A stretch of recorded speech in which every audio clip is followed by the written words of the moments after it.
Hello all, welcome to channel chat with Athira. ഇന്നത്തെ വീഡിയോയിൽ ഞാൻ ഷെയർ ചെയ്യാൻ പോകുന്നത് എൻ്റെ സെക്കൻഡ് ടാറ്റു എക്സ്പീരിയൻസ് ആണ് കേട്ടോ. ഞാൻ ഓൾറെഡി ലെഫ്റ്റ് ഹാൻഡിൽ മോളുടെ പേര് ടാറ്റു ചെയ്തിട്ടുണ്ട്. അത് 2 വർഷമൊക്കെ ആയി. അങ്ങനെ ഇരുന്നപ്പോൾ വെറുതെ എൻ്റെ മൈൻഡിൽ തോന്നി ഒരു ടാറ്റുവും കൂടി ചെയ്താലോ എന്ന്. അങ്ങനെ ഓൾഡ് മാൻസ് ടാറ്റു സ്റ്റുഡിയോ കവടിയാറാണ് ഞാൻ പോയത്. മുന്നേ ചെയ്തതും അവിടെ തന്നെയായിരുന്നു. അപ്പം ഞാൻ വർക്ക് എല്ലാം കഴിഞ്ഞിട്ട് ഒരു 6:30 കഴിഞ്ഞപ്പോഴാണ് പോയത്. നിധിക്കുട്ടനും കൂടെ വരണമെന്ന് പറഞ്ഞ ഒരേ വാശിയായിരുന്നു. അങ്ങനെ നിധിക്കുട്ടനെയും കൊണ്ടുപോയി, പിന്നെ വിഷ്ണുവിനെ കൂടി കൊണ്ടുപോയി. എൻ്റെ കസിനാണ്, അപ്പം അവനെയും കൂടെ കൊണ്ടാണ് ഞാൻ പോയത്. അപ്പം ഒരു ഓമിൻ്റെ ഡിസൈൻ ആയിരുന്നു എൻ്റെ മൈൻഡിലുണ്ടായിരുന്നത്. അവിടെ പോകുമ്പോഴത്തേക്ക് അവർ ഓരോ ഡിസൈൻസ് കാണിച്ചു തരും. അപ്പം അതിൽ നിന്ന് ഞാൻ ചൂസ് ചെയ്ത ഡിസൈൻ ഇതാണ്. അപ്പം ഇതവർ വരച്ച് എല്ലാം ഓക്കെയാണ്. നമ്മുടെ കയ്യിൽ എവിടെയാണ് ചെയ്യേണ്ടത്, അവിടെ എത്ര ലെങ്ത് വേണം എന്നൊക്കെ ഉള്ളത് ആദ്യമേ നോക്കും. എന്നിട്ട് നമ്മൾ എവിടെയാണോ ചെയ്യാൻ പോകുന്നത് അവിടുത്തെ ഹെയർ റിമൂവ് ചെയ്യും. അതിനുശേഷം നമ്മൾ ചെയ്യാൻ ഉദ്ദേശിക്കുന്ന ഡിസൈൻ അവരൊരു പേപ്പറിൽ കോപ്പി എടുത്തിട്ട് നമ്മുടെ കയ്യിലോട്ട് പ്ലേസ് ചെയ്യും. അത് റിമൂവ് ചെയ്യുമ്പോൾ പെൻ വെച്ച് വരച്ചതുപോലെ ആ ഡിസൈൻ അവിടെ വരും.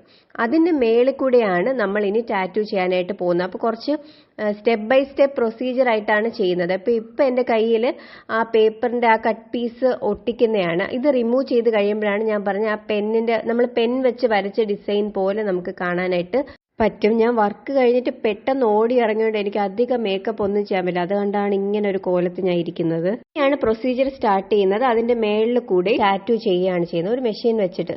അപ്പൊ പെയിൻ വരുമോ എന്ന് എല്ലാവരും എൻ്റെ അടുത്ത് ചോദിച്ചു കേട്ടോ. കുഞ്ഞായിട്ടൊരു പെയിൻ, നമ്മുടെ ഡെലിവറി പെയിനൊക്കെ വെച്ച് നോക്കുമ്പോൾ ഇതൊന്നും ഒന്നുമേ അല്ല. നമുക്ക് ആ ടൈമിൽ ഇങ്ങനെ ചെറുതായിട്ട് ഇങ്ങനെ ഒരു കുത്തു പോലെ തോന്നുമെങ്കിലും അങ്ങനെ ഭയങ്കര പെയിനായിട്ടോ നമുക്ക് അഡ്ജസ്റ്റ് ചെയ്ത് ചെയ്യാൻ പറ്റുന്ന ഒരു പെയിൻ തന്നെയാണ്. അതുകൊണ്ട് ആരെങ്കിലും ടാറ്റു ചെയ്യാനായിട്ട് ഇൻട്രസ്റ്റഡ് ആണ്, പക്ഷെ പെയിൻ വരുമോ എന്നുള്ള പേടി അങ്ങനെ ഉണ്ടെങ്കിൽ കുഴപ്പമൊന്നുമില്ല. എന്നാൽ പിന്നെ ഇപ്പം പെയിൻ ഉണ്ടായിരുന്നെങ്കിൽ ഞാൻ കൈയൊക്കെ എടുത്ത് മാറ്റുമായിരുന്നില്ല. അപ്പം ഞാൻ കൂളായിട്ടല്ലേ ഇരുന്നത്. അപ്പം അത്ര പെയിനൊന്നുമില്ല, നമുക്ക് ഓക്കെ ആയിട്ടുള്ള പെയിനാണ്. അപ്പോൾ ഇതായിരുന്നു കഴിഞ്ഞിട്ടുള്ള എൻ്റെ ഒരു ഫൈനൽ ലുക്ക്. അത് കഴിഞ്ഞിട്ട് അവരെന്ന് വെച്ചാൽ റാപ്പ് ചെയ്യും.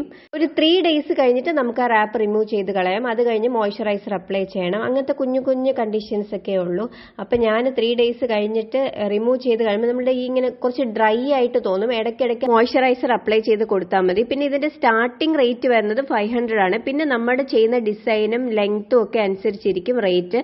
ടാറ്റു ചെയ്യാൻ ആരെങ്കിലും ആഗ്രഹിച്ചിരിക്കുകയാണെങ്കിൽ ഓടിപ്പോയി ചെയ്യുക കേട്ടോ. അപ്പം എല്ലാവർക്കും ഇഷ്ടപ്പെട്ടു എന്ന് വിചാരിക്കുന്നു. വേറൊരു വീഡിയോ ആയിട്ട് വരാം. Bye bye.